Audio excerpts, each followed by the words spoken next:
Cancer was going to change things between Ma and me. Not that I knew that when we found out. But looking back, her reaction to the diagnosis was a major sign. I go into my parents' bedroom and say, I have breast cancer. Pa springs out of bed to catch me, and Ma, she starts yelling, no puede ser.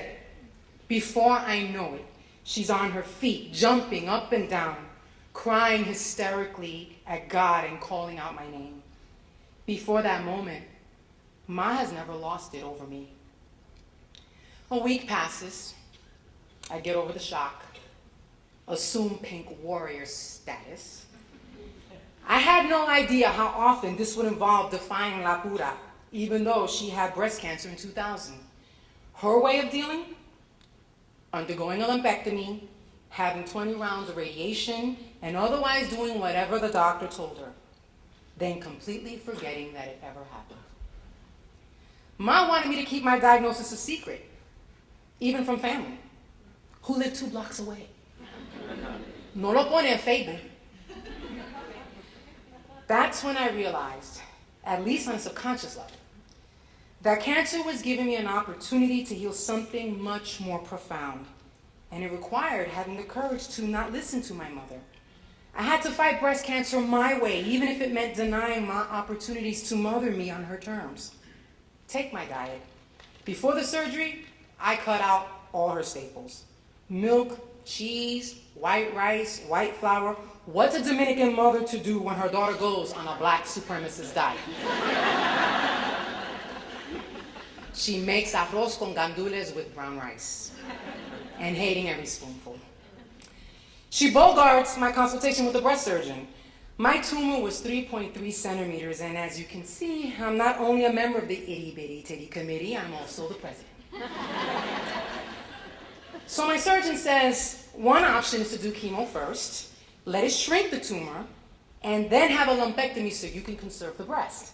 Ma starts nodding. Conserve the breath. Conserve the breath. Conserve the breath. She's looking at my doctor as if no more needs to be discussed. Conserve the breath. After the mastectomy, I begin chemo, and I announce the second my hair falls out, I'm shaving it all off. If Ma had her way, I would have waited because fulano de allá tenía chemo y ella no se cayó el pelo. You don't know nothing about standing up to your mama until you have to fire her from chemo duty. Despite my protest, she insists on coming to the infusion. Now, I hadn't had the port installed under my arm yet, so the nurse had to find a vein in my forearm. No sooner does she rip the sterile packaging from the needle does La Pura burst into tears and flees the suite. Luckily, my BFF is there, despite my mother's resentment, because had she not been, when my father chased Ma to console her, I would have been alone that first chemo session. No question. My cancer was much harder on my mother than her own.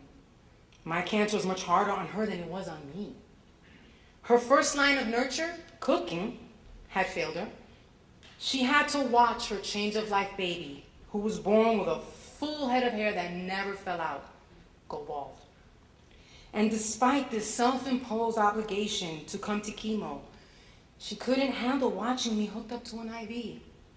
Ma had a hard time being present with what was happening to me. While I was prancing around all baldacious, she would lament to my siblings, I cannot believe that's Sophie. Soon after I was diagnosed, I made a choice. If I had to experience cancer, I was going to let it transform me. And little by little, Ma found ways for the old her to nurture the new me. She stopped commenting on my herbal supplements and naturopathic teas. She insisted on making my juice and cleaning the juicer. And the same friend she once resented for accompanying me to chemo, she cooked arroz con gandules the right way. And she's all up in their business now. After the plastic surgeon removed the bandages from the implant exchange, I find myself asking Ma, you want to see? For some reason, I'm not worried that my scar is going to make her cry.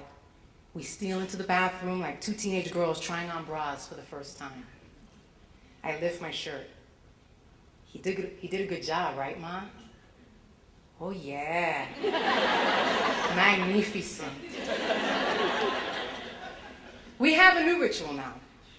Every morning, I walk into the kitchen, bow my head before her, and make her rub my head. And it's not a hard sell, and not because it's growing back.